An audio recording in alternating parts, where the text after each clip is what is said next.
오늘은 우리 두 주에 걸쳐서 이제 거듭남에 대해서 그 문답식으로 서로 이제 물어보고 대답하고 이렇게 했는데요. 오늘은 제가 이제 뭐 녹화도 하지만은 그걸 좀 정리를 해서 한번 여러분들한테 좀 말씀을 드리고, 그리고 나서 뭐 강의죠, 일종의 거듭남에 대해서. 그게 끝나고 나서 이제 우리가 이제 마무리하는 또 뭐 토론이나 논의를 했으면 좋겠어요. 그래서 거듭남이라는 것도 굉장히 중요한 내용이죠. 그래서 지금 지난번에 성전, 또 그 전에 빛, 중간에 하나 빠진 게 있다면 이제 혼인에 대한 거는 못 찍었어요. 저희가 못 찍었는데, 지금은 제가 요한복음 뭐 1장 이렇게 해서 올리지만 나중에는 그냥 일종의 성경 공부 식으로 해서 하나 이제 그 주제별 하나의 이제 강의가 되겠죠. 그래서 하나를 듣더라도 좀 이렇게 잘 이렇게 깊이 있는 좀 의미 있는 얘기를 해야겠다. 뭐 주일도 그렇고 그런 생각을 좀 해봤어요. 그래서 오늘도 제가 이제 좀 내용들을 거듭남에 대해서 나눌 텐데, 여러분들이 한번 잘 좀 들어보시고 이렇게 머릿속으로 한번 정리하시면서 생각하시면 좋지 않을까 생각을 해봅니다. 자, 그러면은 거듭남에 대한 이야기를 좀 같이 해보겠습니다. 오늘은 요한복음 3장에 우리가 거듭남에 대한 이야기를 좀 같이 나누려고 하는데요. 제가 그냥 한번 읽어볼게요. 요한복음 3장 5절부터 한번 읽어볼게요. 예수께서 대답하시되 진실로도 진실로 내게 이르노니 사람이 물과 성령으로 나지 아니하면 하나님의 나라에 들어갈 수 없느니라. 육으로 난 것은 육이요 영으로 난 것은 영이니 내게 거듭나야 하겠다 하는 말을 놀랍게 여기지 말라. 바람이 임의로 불매 내가 그 소리를 들어도 어디서 와서 어디로 가는지 알지 못하나니 성령으로 난 사람도 다 그러하니라. 이제 거듭남이라는 아주 중요한 주제를 우리가 이제 나누려고 하는데요.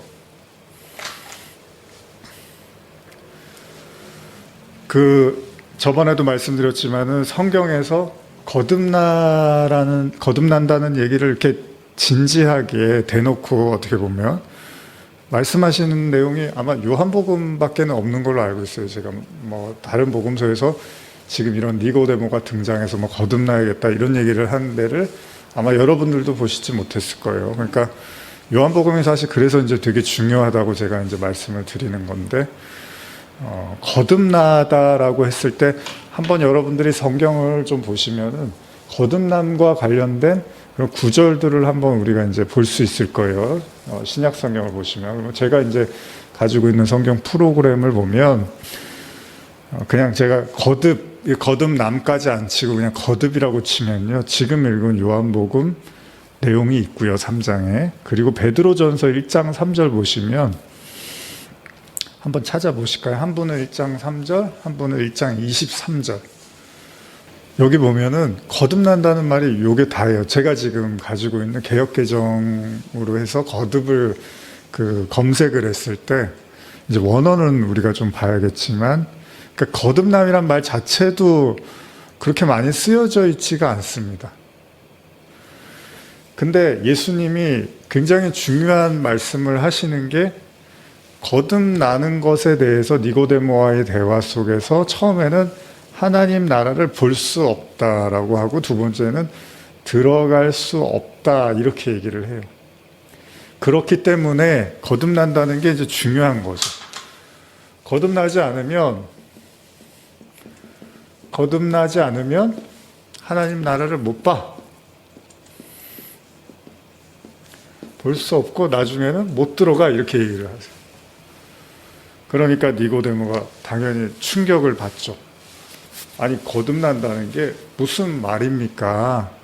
아니, 사람이 어떻게 다시 태어날 수 있습니까? 이렇게 얘기를 하는 거예요. 그랬더니 예수님이 놀랍게 여기지 마라. 거듭난다는 말 놀랍지 않아. 그러면서 3장 8절에 바람이 임의로 불매 내가 그 소리는 들어도 어디서 와서 어디로 가는지 알지 못하나니 성령으로 난 사람도 그렇다. 이런 말씀을 하세요. 그러면 이것도 여러분들 이 말도 굉장히 난해하잖아요. 그래서 제가 한번 주석을 여러분들과 함께 한번 읽어드릴게요. 이 부분에 대한 주석이 뭐라고 하는지. 요한복음 3장 8절을 보시면 제가 가지고 있는 주석을 한번 읽어드릴게요. 제가 한번 내용이 꽤 있는데 한번 읽어드릴게요. 성령을 의미하는 히브리어 루아흐와 이에 대한 헬라어 푸뉴마는 둘 다 바람을 의미할 수도 있다. 신약 성경에서만 370회 정도 사용된 이 푸뉴마는 대부분 영 또는 성령을 뜻으로 사용되고, 바람이라는 의미로는 구약 성경의 인용 구절인 히브리서 1장 7절에 한 번 사용되고 있다. 이 푸뉴마가 본문에서 바람의 뜻으로 성령의 역사를 적절하게 비유하는 것으로 사용됐다. 자, 바람은 눈에 보이지 않습니다. 그러나 소리를 통해서 존재한다는 거예요. 그래서 그 실제 하는 거죠. 그쵸? 지금 뭐 온풍기에서 바람 나오는데 눈에 안 보이죠? 근데 이게 바람이 닿으니까 있는구나라고 아는 거잖아요. 그러니까 성령의 존재도 성령을 얘기하면 사람들이 당연히 이제 그런 게 어딨지? 뭐 이러면서도 다 또 내 안에 있어. 하나님은 안 보이지만 믿어야 돼.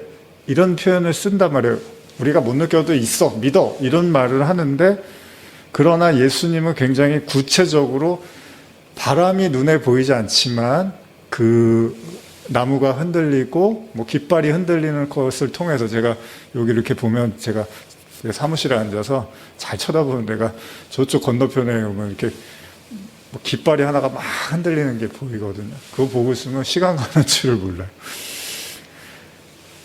바람이, 그러니까 깃발도 그렇잖아요. 이렇게 있으면은 바람이 안 불면 이렇게 축 쳐져 있잖아요. 근데 바람 불면 막 펄럭이잖아요. 그러니까 바람이 존재한다는 거잖아요. 그런 것처럼 성령도 이게 있는지 없는지 잘 모르지만, 눈에 보이지 않으니까 모르는데, 어떤 그 존재들을 통해서 그 성령의 실제성을 드러낸다는 거예요. 소리라고 이제 여기 이제 주석에는 이야기를 하는데, 그러니까 다시 말하면 주석 계속 읽으면, 성령으로 거듭난 사람들의 행위에 대해서 평범한 이상으로서는 이해할 수가 없고, 다만 성령의 역사에 의한 결과만을 알 수 있을 뿐이다. 실제로 그리스도를 영접하고 속사람이 변화된 사람은 이전의 죄악의 습성들을 자연히 버리게 되며, 뭐 이런 이제 성령의 열매, 이렇게 이제 성경이 얘기를 하는데, 이 주석이 재밌어요. 현대의 과학을 총동원해도 바람이 어디서 생겨나 어디로 향하는지 정확히 규정을 못한다. 이와 마찬가지로 성령의 역사 또한 인간의 능력으로 그 기원을 헤아릴 수 없다면, 다만 우리는 믿음으로 성령께서 곧 하나님과 동등된 성부, 성자, 성령, 그 구원을 위해서 역사하시는 하나님을 알 뿐이다. 이제 이렇게 얘기하는데, 예수님의 표현은 뭐였죠? 예수님은 바람이 임의로 불매 그 소리는 들어도 어디서 와서 가는지 모른다 그러잖아요. 그러니까 무슨 말이냐면, 성령도 그 성령을 통해서 어떤 소리를 내는 거잖아요. 소리. 그러니까 말을 한다는 거예요. 말. 그래서 제가 이제 강조하는 것 중에 하나가, 예를 들면 우리가 성령 사건 하면 사도행전 2장에 이제 그 제자들이 이제 오순절 성령 사건이 임하자마자 뭐라 그러죠? 불이 혀와 같이 이렇게 갈라지면서 방언을 했다라고 하죠. 뭐 그게 이제 뭐 랄랄랄라 막 이렇게 생각할 수도 있지만, 어쨌든 새 언어를 말하기 시작했다라는 거예요.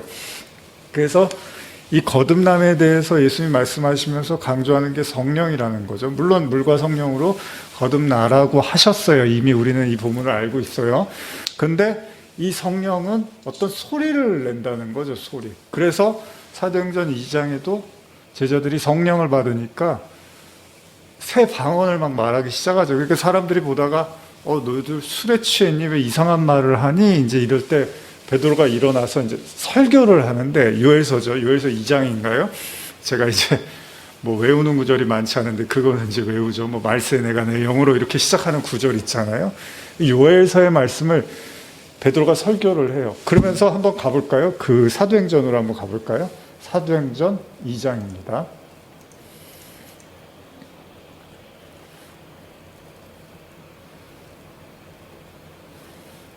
한번 같이 읽어볼까요? 2장 16절부터 한번 쭉 읽어볼까요? 시작. 이는 곧 선지자 요엘을 통하여 말씀하신 것이니 일러스되 하나님이 말씀하시기를 말세에 내가 내 영을 모든 육체에 부어주리니 너희의 자녀들은 예언할 것이요 너희 젊은이들은 환상을 보고 너희 늙은이들은 꿈을 꾸리라. 그때 내가 내 영을 내 남종과 여종들에게 부어주리니 그들이 예언할 것이요 또 내가 위로 하늘에서는 기사를 아래로 땅에서는 징조를 베풀리니 곧 비와 불과 연기로다. 주의 크고 영화로운 날이 이르기 전에 해가 변하여 어두워지고 달이 변하여 피가 되리라.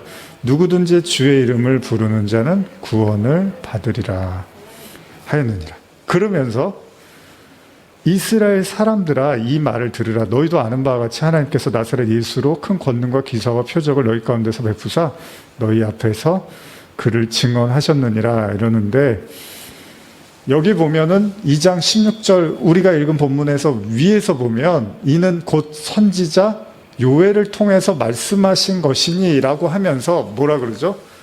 지금 그 요엘서의 말씀이 지금 이루어진 거야. 이게 바로 요엘이 했던 그 말씀이, 그 영이 지금 우리에게 임했다라고 이야기를 해요.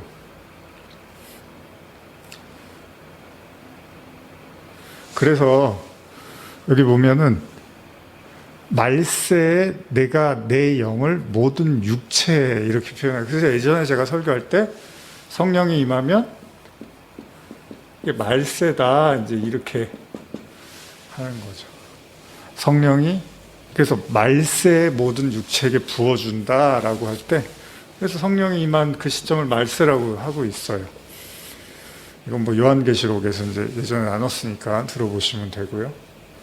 자, 뭘 말씀드리냐면 우리가 이제 이미 나눴던 얘기들이에요. 정리하고 있는 건데, 성령은 어떤 소리를 낸다는 거죠. 그래서 그걸 방언으로 이제 제자리 말을 하는데, 보세요. 예수님이 뭐라 그러냐면, 야, 내가 떠나지 않으면 보혜사가 너희에게 올 수가 없어. 근데 보혜사가 너희에게 오면 어떤 일이 일어나느냐? 내가 너희에게 말한 모든 게 생각이 날 거야 이런다고요. 그러면 요엘서의 말씀도 잘 보세요. 베드로가 성령을 받자 어떤 일이 일어나냐면 요엘서의 말씀이 떠오르더라는 거예요. 그리고 이 요엘서에서 했던 이 말씀이 바로 지금 이 시점에 대한 말씀이었구나라고 베드로가 이제 깨달음을 갖게 된다는 거죠. 그래서 선포를 하는 거잖아요. 그러니까 성령이라는 거는 사실은 하나님의 말씀을 깨닫게 되는 힘과 능력을 우리에게 주는 거죠. 다시 한번 성경으로 가보시면 우리 성령과 관련된 이제 여러 가지 말씀이 있는데, 제가 자주 예전에 읽었던 말씀을 한번 볼까요? 고린도전서 2장 보면요. 여기 보면 9절부터 제가 한번 읽어드릴게요. 기록된 바 하나님이 자기를 사랑하는 자들 위하여 예비하신 모든 것은 눈으로 보지 못하고 귀로 듣지 못하고 사람의 마음으로 생각하지도 못하였다 함과 같으니라. 오직 하나님이 성령으로 이것을 우리에게 보였으니 성령은 모든 것 곧 하나님의 깊은 것까지라도 통달하시느니라. 자, 이 구절이 뭐죠? 제가 현대어로 한 번 더 읽어드릴게요. 그것은 성경에 기록된 그대로입니다. 주님과 같으신 신이 있다는 것을 우리는 듣지도 못하였습니다. 구원해달라고 기다리는 모든 사람에게 그토록 엄청난 일을 행하는 것을 눈으로 본 일은 없습니다. 그러나 우리는 이 일을 알고 있습니다. 하나님께서 성령을 통해서 우리에게 알려주셨기 때문이다. 성령은 하나님의 가장 깊은 비밀까지도 통찰하여 우리에게 알려주십니다. 무슨 말이죠? 성령이 아니고서는 지금 성경의 얘기는 하나님의 그런 모든 것, 하나님이 예비하신 모든 걸 눈으로 보거나 귀로 듣거나 사람의 마음으로 생각할 수가 없다라는 겁니다. 그러니까 우리가 이제 성경을 보면 이렇게 봐서 뭐 안 믿는 사람이 봐도 성경이 이런 말 하는 거지, 성경이 이런 얘기 아니야? 라고 우리는 이제 그렇지라고 할 수 있는데, 지금 바울은 그렇게 얘기 안 해요. 성령이 아니면 하나님의 어떤 뜻을 알 방법이 없대요, 인간이. 그래서 10절에 오직 하나님이 성령으로 이것을 보이셨으니 성령은 모든 것 곧 하나님의 깊은 것까지 통달을 한대요. 11절도 한번 같이 읽어볼까요? 시작. 사람의 일을 사람 속에 있는 영 외에 누가 알리요? 이와 같이 하나님의 일도 하나님의 영 외에는 아무것도 알지 못하느니라. 사실 요한복음 3장하고 좀 비슷한 양상이죠. 제가 계속 읽어드릴게요. 우리가 세상의 영을 받지 아니하고 오직 하나님으로부터 온 영을 받았으니 이는 우리로 하여금 하나님께서 우리에게 은혜로 주신 것들을 알게 하려 함이라. 우리가 이것을 말하거니와 사람의 지혜가 가르친 말로 하지 아니하고 오직 성령께서 가르친 것으로 하나니 영적인 일은 영적으로 분별하느니라. 육에 속한 사람은 하나님의 성령의 일들을 받지 아니하나니 이는 그것들이 그에게는 어리석어 보이며 또 그는 그것들을 알 수도 없나니 그러한 일은 영적으로 분별되기 때문이다. 지난번에 제가 잠깐 말씀드렸지만 영적이라는 게 뭐죠? 영적? 하나님이 영이시란 말이에요. 이 세상에 영적인 존재는 하나님밖에 없잖아요.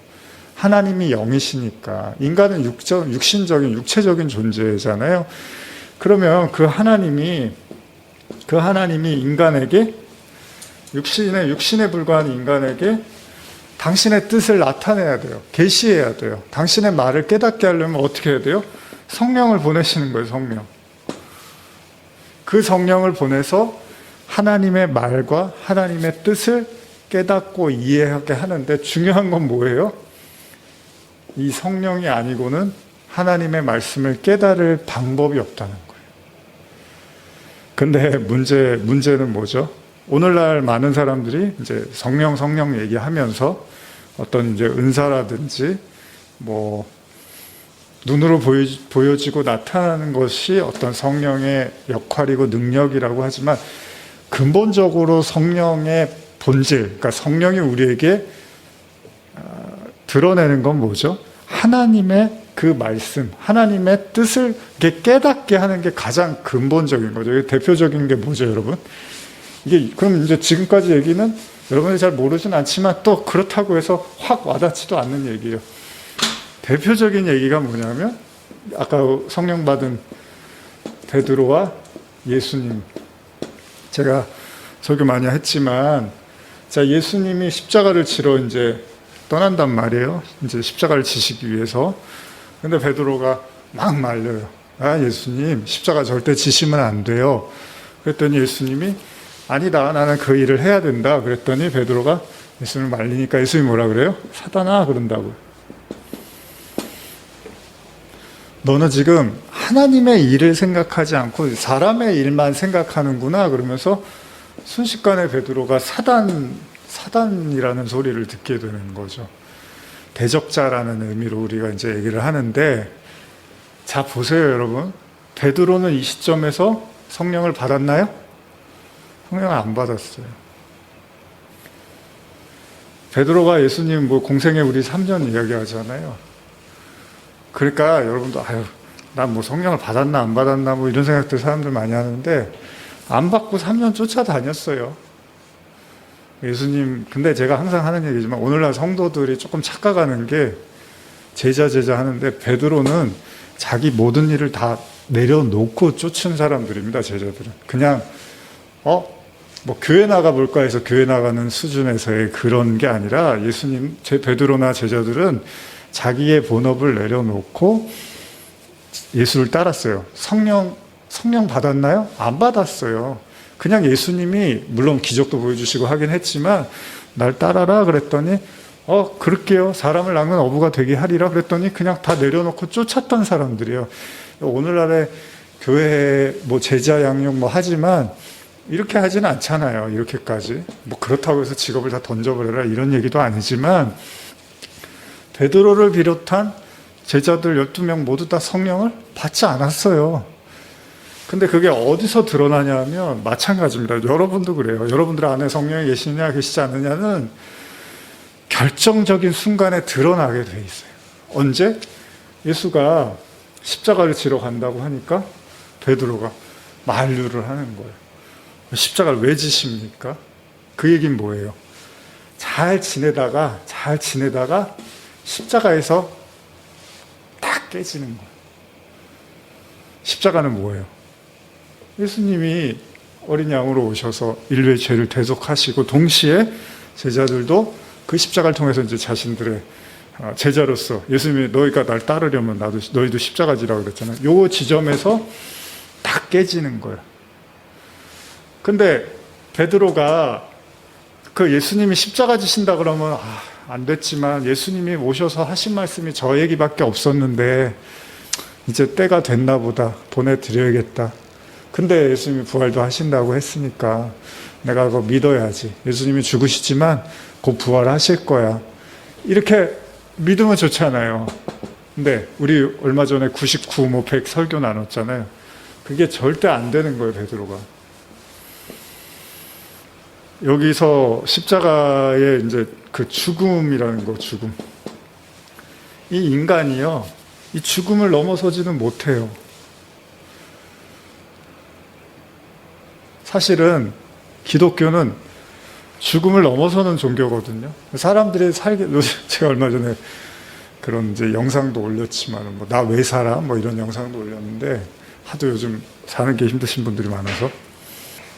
죽음을 넘어서는, 사실 기독교는 죽음을 넘어서는 거거든요. 죽음을 넘어서서 그 죽음 이후에 그 하나님이 우리에게 주시는 안식과 영원한 삶, 기쁨을 누리는 건데, 오늘날 우리가 생각하는 신앙은 뭐냐면, 사람들이 밖에 사는 거 힘들어하고 하는 것도 죽을까봐 그러는 거거든요. 죽을까봐, 이러다가 죽을까봐. 그리고 죽고 싶다라고 하는 것도 사는 게 너무 괴로우니까 차라리 죽는 게 편하지 않을까, 이런 생각을 하는 거거든요. 다 죽음의 문제예요, 사실. 사는 게 행복하고 아무 문제 없으면 왜 죽는다는 생각을 해요. 사는 게 너무 괴롭고 고달프니까 이렇게 사는 게 죽는 사람하고 뭐가 달라? 그냥 죽는 게 낫지 않나? 이런 생각을 하는, 다 죽음의 문제예요. 그러니까 살아있지만 인간은 계속해서 그 죽음의 문제에 봉착을 해요. 근데 베드로도 그런 거예요. 이 예수님이 십자가를 지고서 떠나려고 하는 그 시점에 베드로도 절대 그건 용납이 안 되는 거예요. 왜?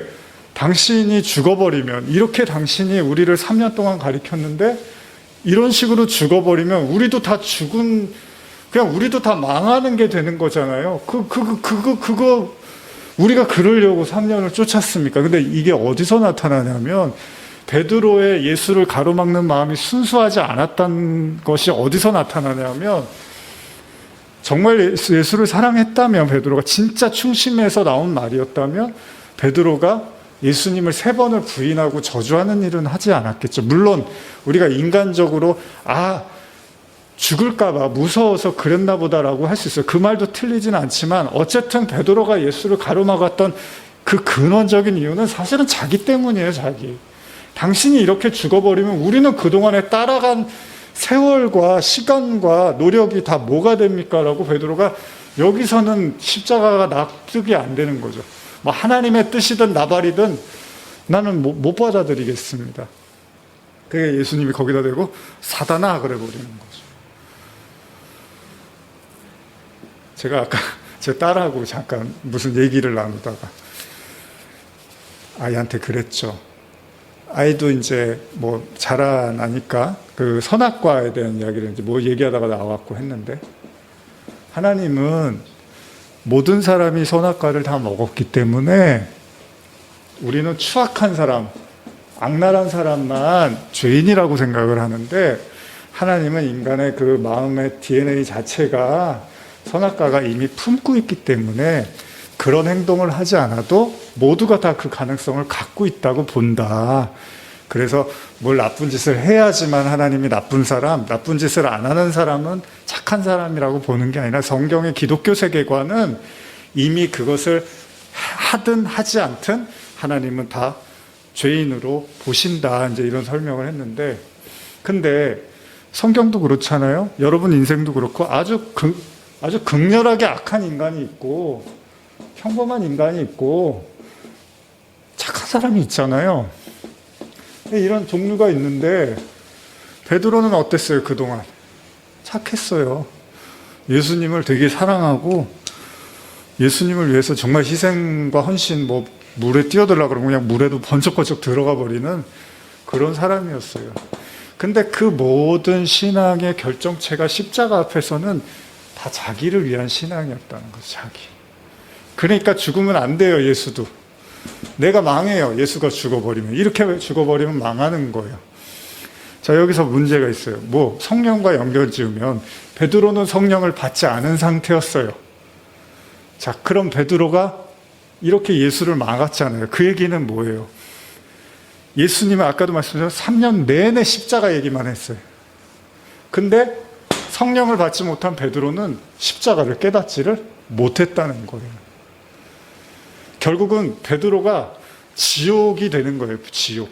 예수님이 사단화하는 순간에 베드로는 지옥이 되어버리고 그 베드로는 그 지옥, 우리 야고보서에 뭐라죠? 지옥이 우리 타는 말이라고 하잖아요. 우리 안에는. 그 지옥불로 예수를 막 저주를 해버리는 격이 되는 거죠. 이게 인간의 성령을 통하지 않은, 그러니까 성령을 받지 못한 인간이 한계, 99와 같은 이야기예요. 그러니까 여러분들은 성령 뭐 받으면 말씀을 잘 깨달아지나 보다, 그런 정도의 얘기를 제가 드리는 게 아니에요. 완전히 다른 얘기예요, 성령은. 그러나 성령을 받지 않은 제자들도 예수님을 따랐고 3년 동안 그 공생애를 같이 했다라는 거예요. 그리고 결국은 어떻게 되죠? 베드로가 어떻게 되죠? 예수가 이제 십자가에 못 박혀 죽으니까 이제 베드로가 망한 거예요. 난 망했어요. 신앙생활 하다가 뭐 뜻대로 안 되면 우린 다 망했다고 생각하잖아요. 이스라엘 백성이 계속 40년 동안 하는 짓이 그거잖아요. 다 망했대. 근데 정작 그 노예 생활은 기억을 못해요. 그 노예 생활이 진짜 지옥이었는데 그거는 기억을 못하고 그냥 광야에서 뭐 마음대로 뜻대로 안 되니까 그냥 망했다고 생각을 하는 거예요. 그리고 베드로도 물고기 잡으러 나가는데 그 시점에 예수님이 부활을 하셔서 나타나는 거죠. 자, 이게 제가 얼마 전에도 99로 얘기를 한 건데 마찬가지예요. 아브라함도. 여러분 아브라함 이야기를 돌아가 보면 아브라함이 여러분 99세에 하나님의 말씀을 듣죠. 그리고 100세에 이삭을 낳습니다. 이 중간에 어떤 일이 있었는지 아세요? 이 중간에 중요한 사건 하나가 있습니다. 창세기 안 읽어보셨어요? 뭐가 있는 줄 아세요? 지금 베드로 얘기하고 제가 비슷한 얘기를 하는 건데 99세 때 할례를 명하시죠, 그죠? 그래서 아브라함이 자기를 포함해서 다 그 할례를 받아요, 종들하고. 그리고 100세 이삭을 하는데 이 중간에 무슨 일이 있죠? 소돔과 고모라. 이게 왜 있냐면 하나님이 내려오셔서 사자가 소돔과 고모라가 너무나 악하다.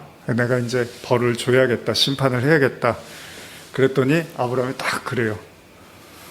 당신이 정말로 그럴 만한 소돔과 고모라가 물론 그 조카 롯을 생각해서 하는 얘기이기도 하지만 아브라함이 그런다고요. 당신이 만약에 선한 사람과 악한 사람을 같이 벌하시면 어떻게 당신은 공의롭다고 할 수 있겠습니까? 라고 하나님을 심판을 하죠. 그러니까 잘 보세요. 이 소돔과 고모라는 물론 소돔과 고모라가 잘못됐기 때문에 벌을 주시는 거지만 실질적으로는 아브라함의 심판에 대한 이야기예요. 너도 여기 같이 껴있구나 지금. 그러니까 내 심판의 의미를 너도 이해를 하지 못하면 사실 너도 심판의 대상이라는 거예요. 그래서 이 소돔과 고모라가 불구덩이가 떨어지고 그러잖아요. 막 연기가 온기가마처럼 올라간단 말이에요. 이 아브라함도 지옥이란 얘기예요. 아브라함 역시도 지옥의 대상이라는 거예요. 그리고 나서 100세로 넘어가요. 아브라함이 깨달았겠죠. 자기도 하나님을 판단하고 있네. 자기가 뭔데 하나님을 의롭다 의롭지 않다 막 이러고 있는 거예요. 여러분들 그거 많이 하고 계시잖아요. 속으로. 저도 그렇고. 그게 우리의 죄예요. 그게. 우리가 하나님을 의롭다, 의롭지 않다, 이러면 된다, 안 된다, 이러고 있는 거예요, 우리가. 그 마음이 바로 타는 불이에요. 그래서 베드로가 예수님 3년 잘 쫓아다니다가 극적인 순간에 지옥을 경험하는 거예요. 저주를 막 퍼붓는 거예요, 예수님한테. 뭐 하나님한테 하는 거죠. 저주하는 거예요. 난 저 인간 모른다고. 난 저주한다고 막 이러는 거죠. 이게 십자가 직전에 베드로에게서 나타나는 거예요. 이 증상, 인간이 갖고 있는 원죄가 나타난 거예요. 근데 우리가 오늘 거듭남 성령 얘기하니까 베드로는 성령을 받지 않은 시점에서 이 모습을 드러내는 거죠. 근데 놀라운 사실은 뭐예요? 그 베드로가 성령을 받더라는 거예요. 성령을 받으니까 베드로가 완전히 달라지는 거죠. 십자가를 이해하기 시작하고 예수님의 공생애를 이해하기 시작하고 예수님의 말씀을 이해하기 시작을 하더라는 거예요. 그걸 우리는 뭐라 그런다? 그걸 거듭났다고 하는 겁니다. 거듭남은 반드시 성령을 통해서 가능하다는 거예요. 오늘날도 많은 기독교가 인간적 사유, 그러니까 인간 수준의 언어, 인간 수준의 말들로 말씀을 이해하고 해석해요. 그러나 그들이 진짜 그 십자가 앞에서는 통로되어지게 돼 있어요. 자기가 이 말씀을 제대로 이해하지 못하고 있고 알지 못한다는 게 십자가 앞에서, 그래서 예수님이 다시 요한복음으로 가볼까요? 요한복음 3장으로 가보면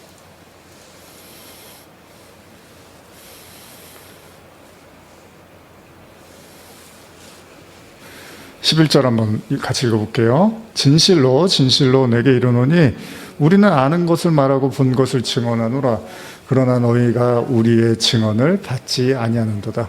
요한복음 1장에서도 시작을 하죠. 이렇게 안 받아들인다는 거예요. 왜? 하나님의 영이 아니고는 불가능한 거예요. 그러니까 성경도 설교도 그래요, 여러분.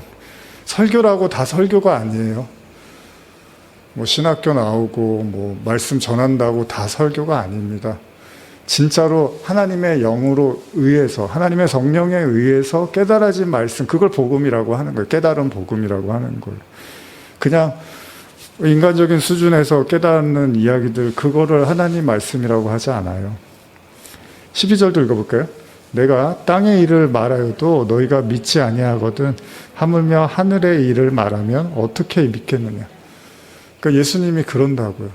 근데 오늘날은 다 아는 것처럼 얘기하잖아요. 성도들도 다 하늘에 뭐 그런 걸 다 아는.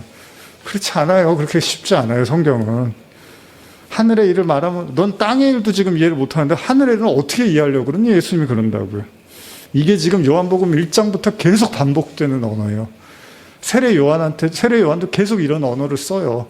하나님이 주시지 않고는 깨달을 수 없어, 이런 얘기를 계속 한다고요. 그래서 예수님이 여기서 이제 종집을 찍는 거예요. 13절 시작. 하늘에서 내려온 자 곧 인자 외에는 하늘에 올라간 자가 없느니라. 14절. 모세가 광야에서 뱀을 든 것 같이 인자도 들려야 하리니. 15절. 이는 그를 믿는 자마다 영생을 얻게 하리. 무슨 얘기예요? 십자가 얘기하시네요. 그 노뱀, 광야 노뱀 사건, 십자가 사건이죠. 성령은, 그러니까 결국 예수님은 거듭남을, 그러니까 대놓고 야 거듭나려면 십자가를 깨닫고 이렇게는 설명 안 하시지만 결국 거듭나기 위해서는 성령이 필요해. 근데 그 성령은 내가 십자가를 져야 돼. 그래서 요한복음 후반으로 가면 제자들한테 야 내가 가야지 성령이 오시지. 성령이 와야지만 네가 무슨 말인지를 알아. 그때 베드로가 결국은 성령을 받지 못한 상태에서 실수를 범하는 장면을 보여주고, 그리고 부활하신 주님을 만난 다음에 성령을 드디어 받게 되는 것. 그게 사도행전이잖아요. 사도행전을 다른 말로 성령 행전이라고 우리가 말을 하는 거죠. 그러니까 여러분도 지금 이 복음서 어딘가를 우리는 걷고 있는 거예요. 여러분들도 내가 성령을 받았나 안 받았나, 성령을 어떻게 받아야 돼, 방법이 뭐야, 그건 하나님이 하시는 거고요. 거듭나게 하시는 건 하나님이 하시는 거잖아요. 근데 우리는 배워가는 거예요. 그 말씀을 통해서 나도 결국은 이 십자가 앞에서는 이게 안 되는구나. 나도 결국 이 십자가, 예수의 그 십자가 앞에서는 부정하고 부인하는구나. 예전에 제가 아주 열변을 많이 토했잖아요. 우리 모두는 십자가 앞에서 다 대적자잖아요. 근데 그거를 깨닫지 못한 사람이 뭐 성령을 받았다 그러고 성령 사역을 한다 그러고 하나님의 말씀을 막 깨달았다고 하지만, 먼저 우리 99 그 설교처럼 먼저 자기가, 베드로가 내가 내 안에 이 사단, 하나님의 대적의 영이 내 안에 꽉 사로잡혀 있었구나. 근데 이거를 깨달고 나니까 비로소 하나님께서 이제 회개하죠. 베드로가 거기서 막 회개를 하죠. 여러분들도 사실은 우리가 잘 아는 구절 이거 하나 읽어볼까요? 제가 가장 현실적으로 해드릴 수 있는 말씀. 가끔 물어요. 성령 어떻게 받아요? 제가 이제 간혹 설교할 때도 이 본문을 말씀을 드리는데, 이 얘기만 하고 이제 오늘 마무리하고 여러분과 좀 나눔을 갖고 싶은데요. 사도행전 2장 38절. 같이 읽어볼까요? 시작. 베드로가 이르되 너희가 각 회개하고 각각 예수 그리스도 이름으로 세례를 받고 죄사함을 받으라. 그리하면 성령의 선물로 받으리라. 이 얘기를 하면 이제 어떤 분들은 바울은 회개 안 했는데 성령 받았잖아요. 뭐 이런 얘기를 해요. 바울은 갑자기 다메섹 도성에 이제 못된 짓 하러 가다가 하나님의 빛을 만나서 이제 꼬꾸라지죠. 이제 그걸 이제 성령 사건으로 보면 이제 그렇게 말할 수도 있는데, 어쨌든 간에 베드로는 분명히 얘기를 해요. 회개를 하라는 거예요, 회개.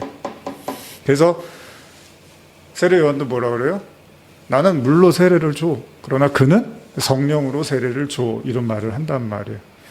여러분들도 예수 그리스도 이름으로 세례를 받고 죄사함을 받으라. 그리하면 성령의 선물을 받으리라. 이렇게 말을 하고 있어요, 성경. 이 시점에서 회개에 대한 이제 생각을 해보는 거예요. 회개가 뭐예요? 요즘 제가 그리스도인들 보면 죄인이었던 적이 없어요. 다들 너무 잘났어. 죄인이었던 적이 없어요. 바울은 막 자기가 죽을 수밖에 없는 죄인이고 죄인의 괴수고 이런 말을 하는데, 그게 성령 받은 사람이에요. 그게 쉽게 말하면 저도 옛날에 이런 영상도 많았지만 한번 찾아서 보세요. 죄인 중에 괴수라는 영상도 많았지만, 이게 진짜 하나님의 영을 받으면, 뭐 이사야서도 그렇고, 이사야도 이제 그 하나님의 임재 속에서 아이고 화로 다 망하였도다. 난 입술이 부정한 자다. 죽었다. 이제 이런다고. 진짜 하나님의 은혜를 받으면 자기가 정말 죄인 중에 괴수라는 걸 알거든요. 그걸 회개라고 하잖아요, 회개. 근데 오늘날의 크리스천들은 죄인이었던 적이 없는 것 같아요. 옛날에 교회 많이 빠진 거, 뭐 헌금을 좀 띄어 먹었대, 뭐 예배 시간 뭐 잘 안 지켰대, 지각했대, 뭐 그런 얘기가 아니라, 그게 무슨 죄인 중에 괴수입니까? 그냥 교회에 그냥 성실하지 못했던 거죠. 뭐 술 많이 마신 거, 뭐 그런 얘기가 아니라, 이건 다른 얘기잖아요. 그러니까 교회가 회개가 없어요. 회개. 물론 우리가 잘못 어떤 타인에게 아프게 하고 이런 것도 분명히 이제 돌아보고 미안하다고 하고 또 회개할 수 있으면 회개하지만, 이제 그런 것들을 통해서 결과적으로 이제 그 진짜 본질적인 하나님 앞에서의 인간, 내가 그냥 쇳덩어리구나, 내가 하나님 앞에 정말 숨 쉬는 거, 뭐 어떤 분은 그런 얘기 하잖아요. 저도 예전에 이제 그런 걸, 숨 쉬는 것도 죄처럼 느껴지는, 그런 것들을 통해서 하나님의 존재를 이제 보게 되고, 하나님이 얼마나 크신 분인가를 이제 알게 되어 가는데, 여러분들은 어떠십니까? 회개. 내가 너무했구나. 내가 하나님 앞에서 참 이기적이구나. 내가 아직도 내 삶조차도 내려놓지 못하고 있구나. 내가 주님 앞에서 여전히 나를 그냥 지키려고 하고 있구나. 내가 타인을 이만큼도 사랑하지 못하는구나. 뭐 기타 등등 정말 우리가 회개할 게 너무 많잖아요, 사실은. 살다 보면. 그런 것들을 통해서 진짜 내가, 물론 이건 이제 하나님 앞에서의 죄를 얘기하는 겁니다. 단지 인간적인 죄를 모아서 쌓아서 그러면은 인간적으로 죄 제일 많이 진 사람이 제일 나쁜 사람이죠. 근데 그런 얘기를 하는 게 아니라 성경은 이제 그런 과정들을 통해서 하나님 앞에서 이제 나를 보게 되는 거죠. 그러면 성령을 선물로 받는데요. 저도 뭐 회개 설교 많이 하지만 그런 생각해요. 그 설교 많이 들으면 회개를 하시나? 회개를 정말 하고 계시는 건가? 죽어라 하고 설교를 하면 사람들이 정말 회개를 하나? 그런 생각을 할 때가 있어요. 죄인이었던 적이 없어요. 이스라엘 백성 보세요. 여러분 이번 주에 나누지만 하나님이 딱 꺼내주잖아요, 애굽에서. 그런데 이제 홍해 앞에 딱 가둬놔요, 하나님이. 참 그것도 참 하나님도 보통이 아니죠. 그랬더니 바로 뭐라 그래요? 애굽에 가서 죽지. 왜 여기 나와갖고 우리 죽이냐고 그런다고. 사람이 기억이 그래요. 그 애굽이 지옥이었는데 또 무슨 문제예요? 죽음의 문제에 봉착하니까. 인간이 또 죽음의 앞에 딱 서니까 하나님이 이거 뭐고 그때는 없어지는 거예요. 그래서 여러분들이 거듭난다라는 건 이제 오늘은 그냥 이 정도에서 마무리해야 될 것 같은데, 다른 좀 간단하게 제가 말씀드리면 거듭난다는 건 여러분 이 죽음의 문제를 넘어서는 겁니다. 이 죽음의 문제를 넘어서는 거예요. 여러분 베드로가 어떻게 복음을 전하다가 십자가에 뭐 거꾸로 매달렸나요? 베드로가 그게 가능한가요? 예수님에 대한 확신이 생긴 거예요. 그렇죠? 아, 저분이 죽으시고 부활하시고 승천하셨구나. 그게 도저히 믿어지지가 않았는데 성령을 통해서 그게 믿어지니까 자기 죽음도 조금도 아깝게 생각하지 않는 거예요. 바울이 그런 얘기 하잖아요. 내가 전혀 내 죽음을 조금이라도 나는 아까워하지 않는다. 살든지 죽든지 그리스도만 내 안에서 존귀하게 되게 하려 함이라. 성도는요, 이 죽음을 넘어서는 거예요. 그래서 여러분들의 인생 안에서 아이러니하지만 우리의 삶 속에서 우리는 죽음을 넘어서는 훈련을 계속 하는 거예요. 우울할 수도 있고 삶이 공고할 수도 있고 어려움이 많이 와서 사람이 무기력해지고 절망적일 수도 있고 뭐 아프면은 더 그렇죠. 그런 모든 그 죽음의 증상들 있잖아요. 여러분들 안에서 판을 치고 있는 그 죽음의 증상들, 이것들을 복음을 통해서, 성령을 통해서, 말씀을 통해서 이걸 이제 깨트려 버리는 과정이에요. 그래서 굳이 예수님이 복음서에서, 요한복음에 나오죠. 죽었다가 사람을 한 명 살려요. 물론 다른 복음서에서도 있지만 나사로를 살리는 거예요. 굳이 죽은 나사로를 살려요. 왜요? 그게 성도의 삶이라는 거예요. 성도는 죽을 수밖에 없는 사람인데 근데 살려내. 내가 반드시 살려낼 거야. 다시 새롭게 거듭나게 할 거야. 새 생명으로 태어나게 할 거야. 성령, 물과 성령으로 내가 새 생명을 줄 거야 라고 굳이 나사로를 살리시는 거예요. 그러니까 여러분도 저도 그렇지만 우리는 다시 살아나는 거예요. 살아날 거고 당연히 그 영원한 그 생명의 맛을 보게 될 거예요. 지금 이 순간이 그렇게 믿어지지 않아도 결국은 베드로처럼 그 모든 것들을 뒤로 하고 그 성령을 통해서 정말 하나님의 영광을 보게 될 것입니다. 자, 제가 잠깐 기도하고 그 다음에 이제 나눔 시간 갖겠습니다. 하나님 아버지, 짧게나마 거듭남에 대한 또 말씀을 나눠보았습니다. 뭐 여러 가지 형태로 여러 가지 또 구절을 통해서 나눌 수 있었지만 오늘은 또 이렇게 말씀을 나눠봅니다. 베드로가 절대로 이해할 수 없었던 십자가의 주님, 그러나 그가 성령을 받자 그 모든 것들을 깨닫고 이해하고 심지어 그렇게 살게 되었습니다. 물론 그가 성령을 받지 않았을 때도 예수님을 3년이나 또 쫓아다녔습니다. 우리의 인생은 하나님의 손아귀에 있습니다. 분명 우리는 결국 그 십자가를 통하여 또 우리의 한계를 볼 것이고 그 한계를 통해서 회개할 것이고 그 회개를 통해서 성령을 맛보게 될 것입니다. 이 자리에 있는 모든 형제 자매님들을 축복하며 성령께서 함께 하시길 간절히 바라며 예수님의 이름으로 기도합니다. 아멘.